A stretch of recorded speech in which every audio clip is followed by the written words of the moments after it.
Folks, thank you very much for coming. This presentation tonight is actually a former presentation about a year and a half ago, where we had static photos and pictures. Well, this is that presentation, but this is a presentation on steroids. Okay, this is about Colonel John Taylor, scholar, soldier, and spy, and the discussion of New Jersey's intelligence network during the crucial 7 days, but especially afterwards as well. And I'll just tell you, there are some John Taylors out there with confusion. There is a John Taylor of Hunterdon County, which almost mirrors John Taylor of Middlesex County, and there's one of your own John Taylors, or Colonel Taylor from Gloucester County. So many times people interchange or get these individuals confused, but today we're going to concentrate right on John Taylor, the intelligence network within Middlesex, Somerset, and throughout the state. So here we go. Members of this intelligence network, folks, are the General-in-Chief, General George Washington, the CIC, Commander-in-Chief, Governor William Livingston, okay? Major General John Cadwalader, okay, close confidant of Washington. Brigadier General Louis Duportal, he was an intelligence operative between Washington and Rochambeau as the French started to come in to the picture, okay? Colonel John Nelson, commander of the 2nd Regiment, Middlesex County Militia. He was a member of the Assembly as well. And he was a well-known businessman and owner of multiple salt works in Toms River. So that is important as well. Okay? Colonel Frederick Frelinghuysen, commander of the 1st Regiment of Somerset County Militia, and a confidant of these individuals that I'm just mentioning. Colonel John Taylor, who's mentioned here, commander of the New Jersey State Regiment, but he was also a 1st Colonel with John Nelson, who was a close friend of his before the war, during the war, and after the war. So why I say that to you is these intelligence networks are all about relationships. It's about relationships. Major Henry Lighthorse Harry Lee, he was part of this as well. And we'll get into that a little bit more as we go on. Major Alexander Hamilton of the Continental Army. Again, the Secretary to Washington, his close confidant, but also an intermediary within this intelligence network. Major John Van Emberg of the Middlesex County Militia, the 2nd Regiment. He was with Nelson, Taylor, Van Emberg. They were all close. They all lived in New Brunswick before the war. They all served in the same military organizations during the war, and they had relationships after the war.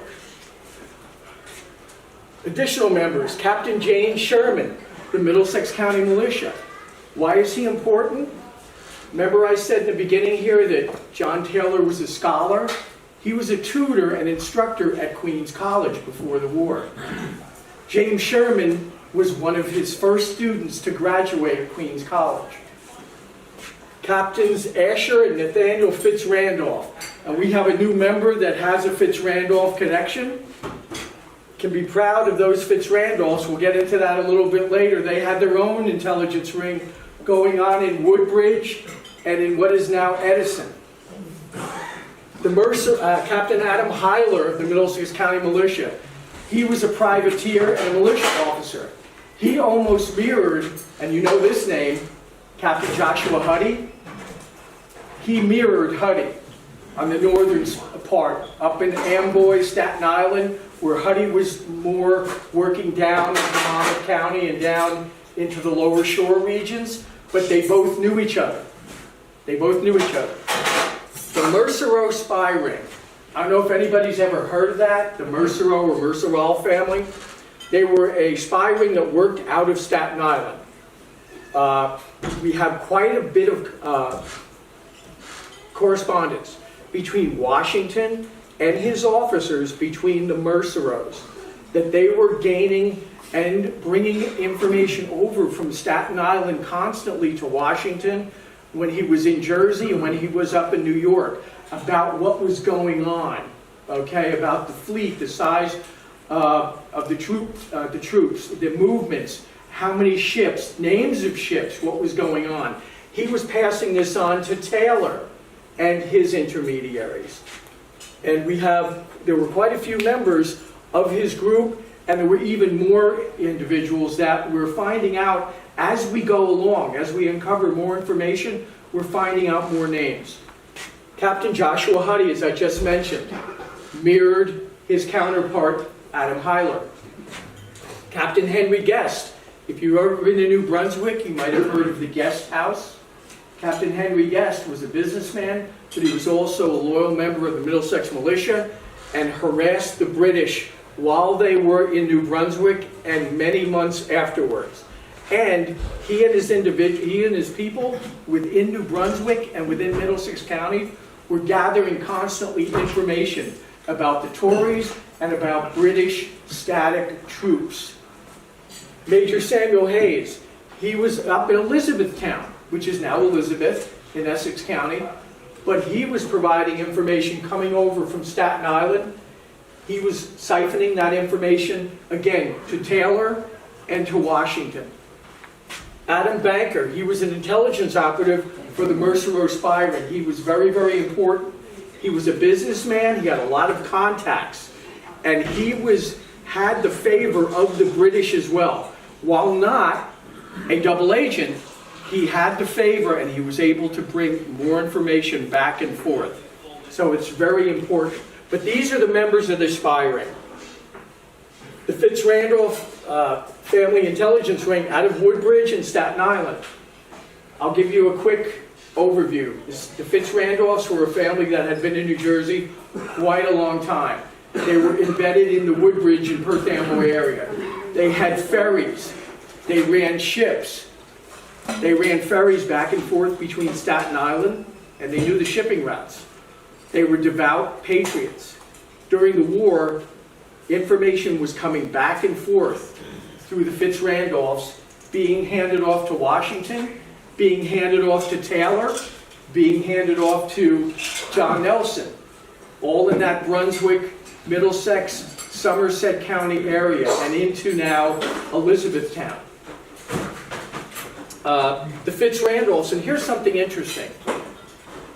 The Fitz-Randolph and their ancestor gave 4.5 acres of land to what we know now as Princeton University.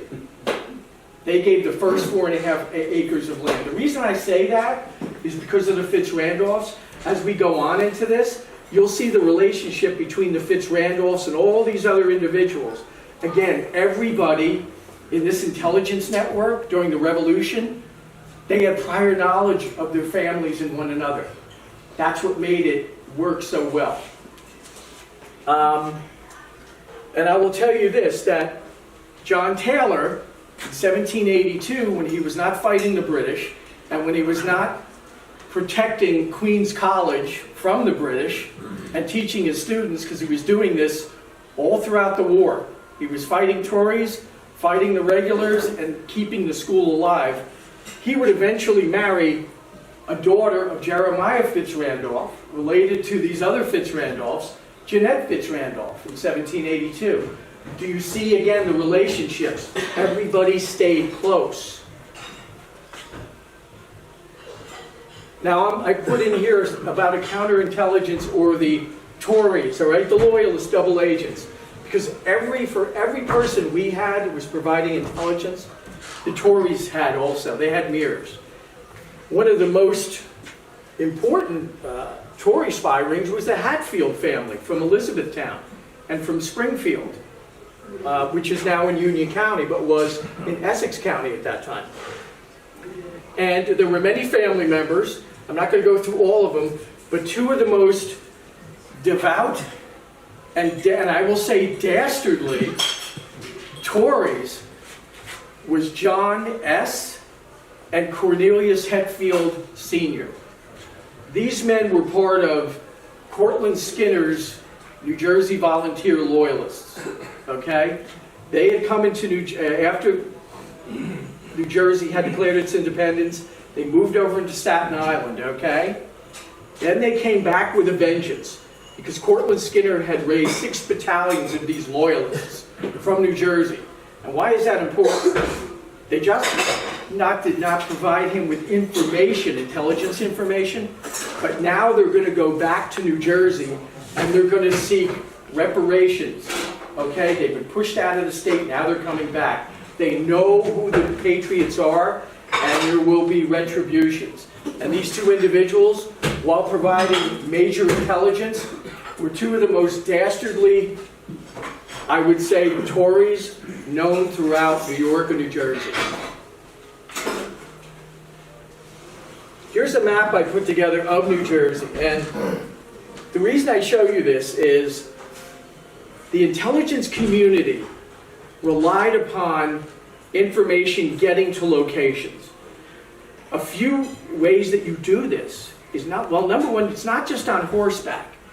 You use major secondary and tertiary roads. You use waterways, primary, secondary, and tertiary, known many times to individuals that were in the geographic locations. So the reason I show you this is, in red, this is the Raritan River and some of its tributaries. And you can see how extensive the Raritan is in the state of New Jersey, okay?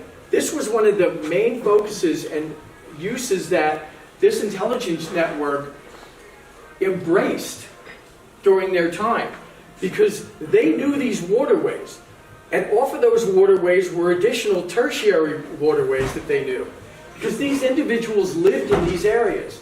So by utilizing the waterways, by zeroing them in, or the roads as we see, you'll see the roads that I've had marked out in, the main roads at least, in green, and by incorporating the river system, the lake system, into the road system, this is how information was disseminated. Because some people said, well, how is this information being received and brought to others? And I will tell you, during the Trenton and Princeton campaign, these individuals came over with Washington as volunteers. Because during that campaign, Washington could not raise the New Jersey militia.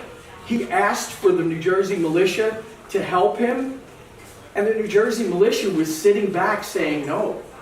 And many of the militia members, they were signing the proclamation that General Howard put out, embracing them to come back. All would be forgiven. So New Jersey at that point, after the Battle of Long Island, going into November and December of 1776, it was tough going, folks. And we'll get into this a little bit more with these individuals, Nelson, Frelinghuysen, Van Emberg, and Taylor. They were very, very important, but like I told you, they were militia officers that came over with Washington's army as volunteers. As volunteers. The intelligence hubs, okay? Remember what I told you? Woodbridge, Perth Amboy, Elizabethtown. Here's Richmond County in Staten Island. So this was one of the main focuses of information coming back and forth across the river, folks. New Brunswick was a major hub because the Mercereau spy ring operated along with the Fitz-Randolph spy ring, ferries and stage lines from Staten Island all the way across New Jersey, across the river, the Delaware, into Philadelphia, Pennsylvania.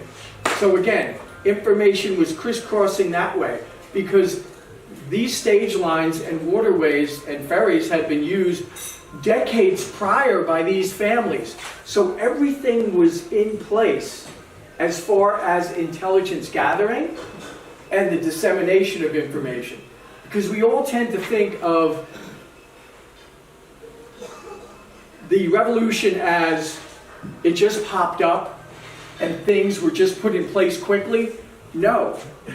The intelligence, especially the intelligence network, it was all about past relationships. It was all about past knowledge, geographic knowledge of the state, okay? And that's why New Jersey was a hotbed during the American Revolution.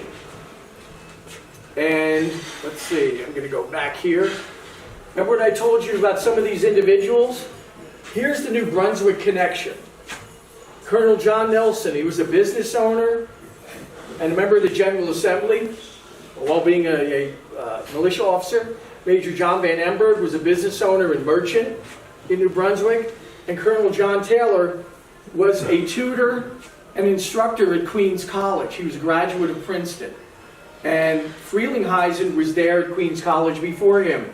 Again, a graduate of Princeton, both class 1770. They knew each other. So this meant a lot in having relationships prior to the war and during the war, because it was and I hate to use this term, and I'll use it from a movie that we all know, the circle of trust. But that's really what this is about, a circle of trust. Now, the College of New Jersey, or the Princeton connection. And you'll notice right here that John Taylor appears here again. Here's Colonel Frederick Frelinghuysen, Princeton, class of 1770. Major Henry Lighthorse Harry Lee, Princeton, 1773. Colonel John Taylor, Princeton University, 1770 with Frelinghuysen, but he receives his master's in 1773. He knows Lighthorse Harry. They were classmates. They knew each other at the school, okay? Again, the relationships. The Queens College or Rutgers connection. Simeon DeWitt, class of 1776.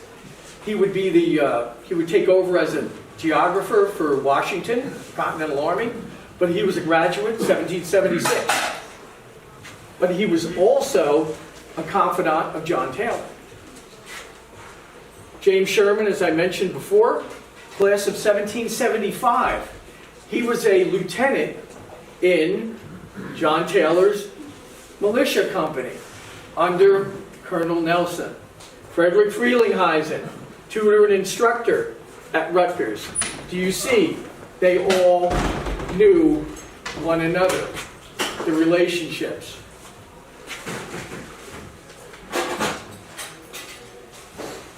The Continental Army New Jersey Militia Connection. Of course, the Commander-in-Chief, George Washington. Major General Philemon Dickinson. He commanded the New Jersey Militia. During the crucial 10 days of Trenton and Princeton, Dickinson was a colonel, okay, before being raised to brigadier general. It's important because he was also living in Trenton, where his house still stands today. He was the commander of the Hunterdon County Militia. Trenton was in Hunterdon County at that time, all right?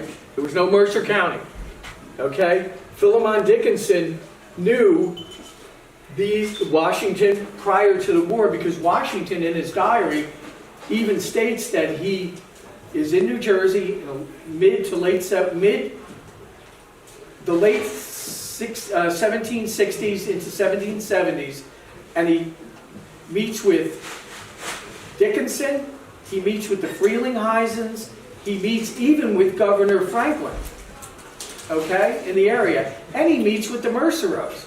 So he's in the area doing business, so he knows these people, okay? But Philemon Dickinson, his relationship too was, and I think you may know this name, John Cadwalader. He was one of the generals that was supposed to cross with Washington at Trenton, and he could not cross.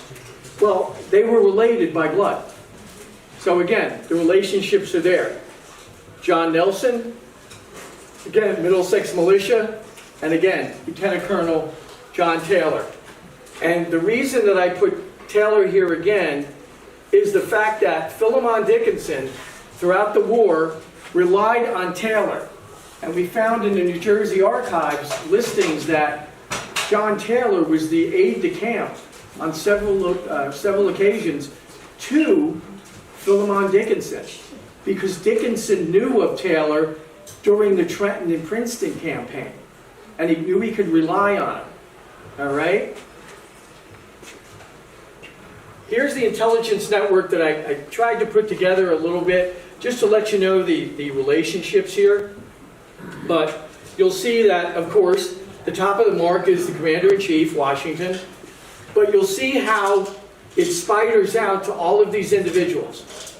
He has a relationship with Dickinson. He has a relationship with various subordinate commanders in the militia through Dickinson. Here's the Fitz-Randolphs. He knows the Fitz-Randolphs. Washington knows them. John Cadwalader, cousin to John and Philemon Dickinson. John Dickinson from Pennsylvania, who did not sign the Declaration of Independence, but fought from Pennsylvania in the Continental Army. So do you see that relationship? Here's Nelson. He knows Washington. He has business associates in Brunswick. He has business associates in New York and Staten Island. And he has business associates in Pennsylvania across the Delaware. Again, relationships. Taylor, Frelinghuysen, Van Emberg, Middlesex Militia. They know Adam Hyler. They know the Merceros, okay? They know the Fitz-Randolphs and other operatives throughout New Brunswick, Elizabethtown, and Woodbridge. Again, all about relationships. The Mercero spy ring, or intelligence ring, again, they're operating out of Staten Island, Woodbridge, Blazing Star, and also New Brunswick, okay? And they have other Patriot operatives all across Staten Island and New Jersey. Major Light Horse Harry Lee, Continental Army, he is in direct contact with Washington. He's in direct contact with John Taylor and Nelson. How do we know this? We see it in the papers of George Washington in the National Archives. And we also see it in the paperwork at the New Jersey State Archives as well. It's just amazing what you'll find there. And then he also has operatives that he shares with the others throughout New York and New Jersey. Let's see. Okay, the Mercero, remember I told you spy ring that operated out of Staten Island? There were brothers, and there were actually 4 brothers, and they operated a stage line and ferry run from Blazing Star Rawway in Woodbridge on the Jersey side to Staten Island. Their runs also went into New Brunswick, and they went into Staten Island, New Jersey, and into Pennsylvania. Remember what I told you? Jacob Mercero, or Mercero, was a first lieutenant in John Taylor's company. Again, a relationship here. Okay, the family knew each other. And we have correspondence right here. I'm not going to go through the rest here because we have limited time. But we have correspondence that exists in the papers of George Washington with the relationships of all these individuals. We've seen it. They're actually corresponding back and forth. They're corresponding through intermediaries. It's just fascinating how this whole intelligence network developed. And you probably have heard of the movie, or I don't think it was a movie, I think it was a TV show. I didn't really watch it. Turn, about Washington spies. Between you and I, as a historian, it kind of turned me off. I didn't think much of it. I thought it was just theatrics. It was probably about this much truth and about this much Hollywood, unfortunately. But, like I said, the information that we found in the New Jersey archives, in the New York archives, and in the National Archives just brings to light how important the Mercero spy ring was as part of this spy ring in New Jersey. And here's just a map I include also. You'll just see, I don't know if you can really see it, there's like blue stars here. This is pretty much places that we know, or locations that we know specifically that this spy ring was operating. And you can see it goes all the way down to Egg Harbor, Toms River, and actually I should have included some Upper Monmouth County, because back then there was no Ocean County, okay? It was Monmouth, or if you came across Burlington, that's what was here. So that's where they were operating out of. Okay? But you can see it's pretty extensive. It's pretty extensive. I include some of these. Here's an excerpt of an intelligence report prior to the first and second engagements at Trenton. George Washington from John Cadwalader, one of his subordinate commanders. I'm just going to go back here, but you can see, and I'm not going to read the entire excerpt for you, but within this report, it's very to the point. He gives the number of troops, artillery when he can, the locations of these troops, and where these men are moving to. So this is the type of intelligence that Washington was receiving from his intelligence operatives and his officers. Straight to the point, this is what I need, how many men, where are they on the move? Now I can place my troops where I need to. Here's another intelligence report from Philemon Dickinson, okay, very important, who was a brigadier at that time, from Yardley's farm in Bucks County. Now, I don't know if you know anything about Trenton and the other side of Pennsylvania into Morrisville, but Yardley was 5 miles up from the bridge over at Morrisville, across from Trenton, and up. That's where the New Jersey militia was stationed with Philemon Dickinson. What militia we did have at that point. It wasn't much. And those 4 individuals, Nelson, Van Emberg, Taylor, and Frelinghuysen, came over as volunteer militia officers. They didn't have to go, but they went with Washington, and now we're finding out that Washington asked them to come, and they went over because they were going to be used as part of this intelligence network. Okay, I don't know if you've all ever heard of something called the Proclamation of Friends that was put out on December 31st of 1776. It was put out some days after the First Battle of Trenton. Washington needed troops. His men, their enlistments were up, but he knew he wanted to come back into Trenton and hit them again, and he wanted to follow up on his victory. So he puts out a proclamation. Now, I don't know how many of you have ever been in the service, in the military. I'm a dual service guy, and I had the pleasure or the honor of being part of the intelligence network with the Air Force. I can tell you right now, when you put out information requesting someone to do something, and especially during the American Revolution, with Tories and patriots and neutrals who become Tories, and you can't trust one another, what does Washington do? He puts their name in a proclamation to the people of New Jersey to rally the militia and help him. And he specifically says, I have therefore dispatched Colonel Nelson, Majors Taylor, Van Emberg, and Frelinghuysen, together with some other gentlemen from your state. Doesn't mention them, but he trusts these men. That's why he mentions them. The circle of trust, because he trusts these men. And he says, of your state, and to call together and embody your militia, not doubting, but success will attend their endeavors. And I can tell you what happens. These men do rally the New Jersey militia. They go into New Jersey. They speak to people they need to speak to, and the New Jersey militia rallies, because when he hits the British again, comes into Trenton at Assunpink Creek, okay? And I was in the I used to work for Treasury in the state, and I was in the tax building, and I overlooked Assunpink Creek, how it ran, so I could just envision the battle that was going on in the certain locations. They rallied the militia, and when Washington moves his men out of the second battle at Assunpink Creek and goes up to hit them at Princeton, who are the ones that stay back to provide support and to stoke the fires before they leave? It's the New Jersey militia. Okay, it's the New Jersey militia. What did the militia also do? They're felling trees. They're destroying bridges. They're harassing the British forces all along the route. This is what New Jersey militia do best. And I can tell you that, it's not my opinion, it's a fact. because a Johann, let's see, I forget his last name, but he was a German, was disseminated through trusted officers to Washington. Okay, here's a letter from Washington to John Cadwalader. This is interesting.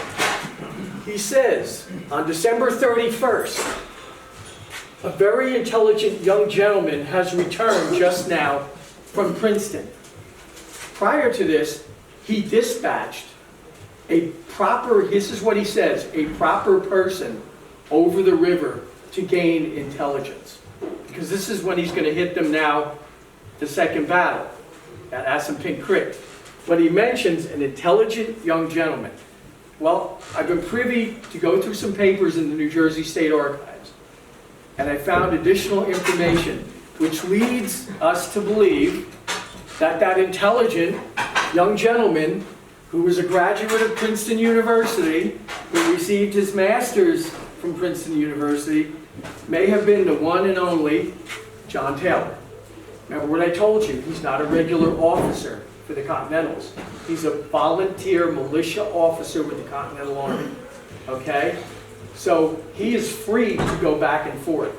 Who was his commander? Philemon Dickinson. Dickinson's related to Cadwalader. Cadwalader knows Dickinson. Dickinson says something about this guy Taylor, blah, blah, blah.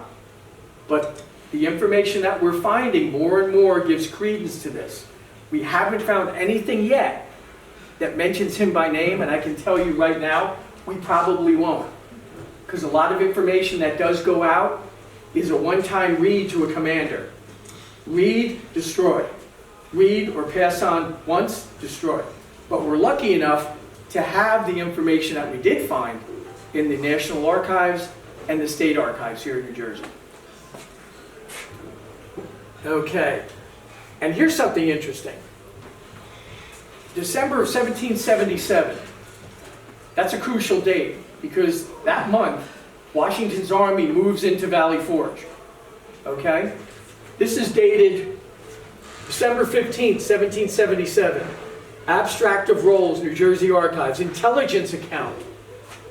Money paid to Colonel John Taylor, intelligence account, officer. Colonel John Taylor served at New Brunswick under General Continental Officer John Sullivan. At this point, 4 days prior to Washington's army moving into Valley Forge, John Taylor, prior to this, is working with his men to provide intelligence information about British movements to Sullivan, who gives it to Washington. And what happens? Continental Army moves in to Valley Forge, winters there, then comes back out, and then meets the cream of the British at Monmouth. And many people say to me, well, Washington really didn't want to fight at Monmouth. Yes, he did, because the information that was coming in while he was in quarters during the winter, and as he was moving out, he was still getting information from all of these individuals in the areas, not just Taylor, but others in the area about British movements, what was going on. So when Clinton moves out, and he's moving across New Jersey, and he's trying to go up into New York, Washington had the idea, it wasn't by chance that he attacked him at Monmouth. It was by intelligence. He knew it's right for me to attack. What does he do? He gets with Dickinson, and Taylor at this time is the aide-de-camp to Dickinson. They have their people out and about. They're gathering information. And what are they also doing on that information? They're harassing the British. They harass them to no end at the Battle of Monmouth. And that is why that day, even though they say it was a standoff, it really was a strategic victory for the Americans because the British left the field. That was the first time that a real American army working in conjunction with well-trained and well-led militia with intelligence actually drove the British from the field. I'm going to just go over this real quick with relationship. Washington had a keen knowledge of New York, New Jersey, and Pennsylvania prior to the war. He wasn't haphazard in what he was doing. He knew geographic locations, okay? He knew Nelson, he knew Van Emberg, he knew the Merceros, he knew the Frelinghuysen family, which is a long history here in New Jersey, as you know. Okay, he knew the Fitz-Randolph family, all right? All of these individuals he trusted implicitly. If he didn't, he would not have kept up these relationships with him. Actually, let's see. I'm going to go through this again real quick. I've gone over this a little bit. Taylor, Nelson, Frelinghuysen, and Van Emberg, again, all working together. Taylor is now stationed at Elizabethtown in 1778 and 1779. We have a bunch of correspondence between Washington and Taylor, and vice versa, where Washington actually says to John Jay and John Hancock in a letter that he trusts implicitly the officer that is now embedded at Elizabethtown, aka John Taylor, for his intelligence information. So again, that trust was there, and the importance of that, because now John Taylor is not just a spy, okay? John Taylor is a spy master, because a spy master doesn't have to be the only one. You can be a spy master at different locations. He was sending his people over to Staten Island, to Long Island, and they were coming back. The backgrounds of these individuals, I will just let you know, most of these individuals were either a business person, a businessman, a landowner, someone in government, an attorney, or as we say, a politician, or a soldier. And that's all the commonality between all of these major players here. That's what they were. And especially with the business, okay, and the law and government, they knew one another. The relationships were there. That's what made this intelligence network work so well. We'll just get on to, like I said, the Middlesex County John Taylor, okay? He possessed an extensive knowledge of the geography of New Jersey. He was born in Princeton. His family was from, and you got to remember, back then Princeton was in Middlesex County. Princeton was in Middlesex County, right on the cusp. So his family's from that area. His mother was a Potter, Rachel Potter. Her family was from Elizabethtown in Woodbridge. Again, he's got tons of cousins in these areas, all right? He has the relationship with Dr. John Witherspoon, one of his mentors at Princeton. He knows, like I said, Frelinghuysen. He knows Light Horse Harry Lee.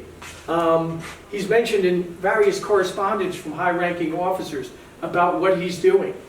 Okay, he's a confidant and aide-de-camp to Major General Dickinson before, prior, and after the Battle of Monmouth. All right?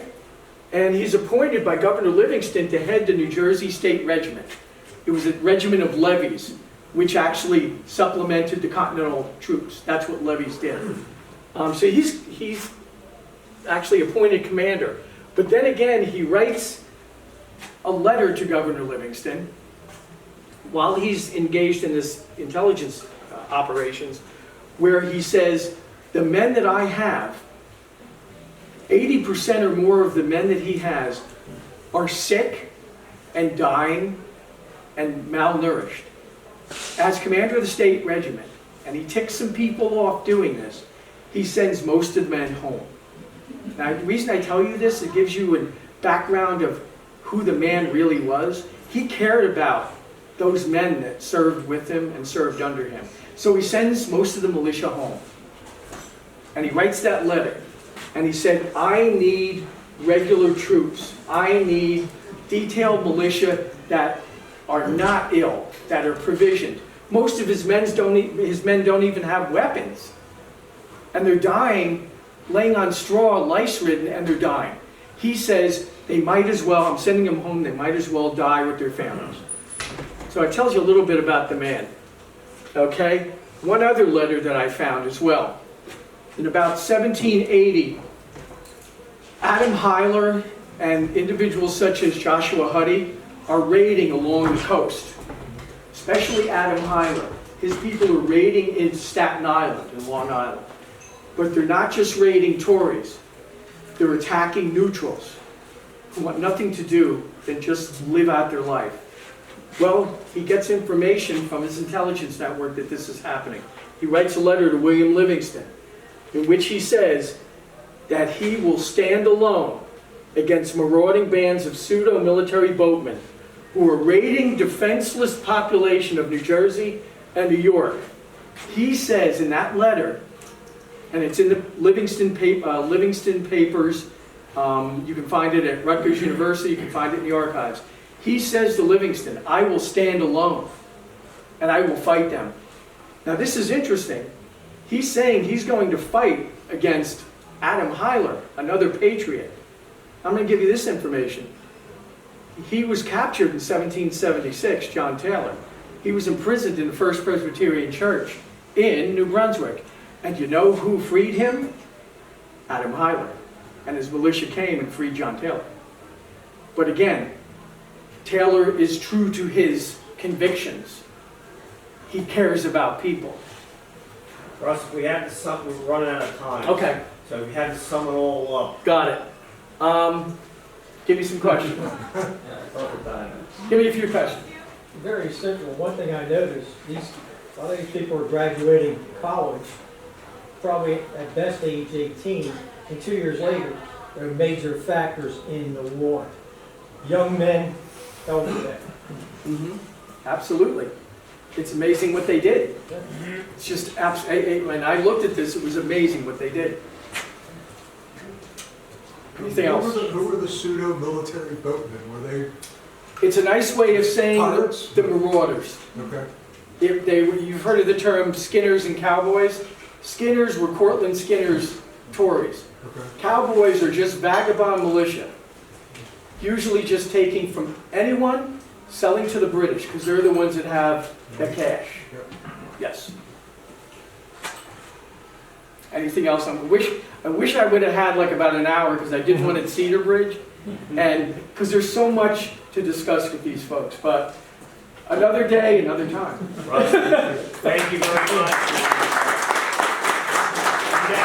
Folks, thank you very much. Thank you for pulling this together on really short notice. Anytime, and like I said, less than a week. So. like I said, I'll be putting up a website, so I'll be starting to do these on my own from my home. So you'll start seeing these, and you'll be able to look at these and get some good historical information. Once he does that, Paul.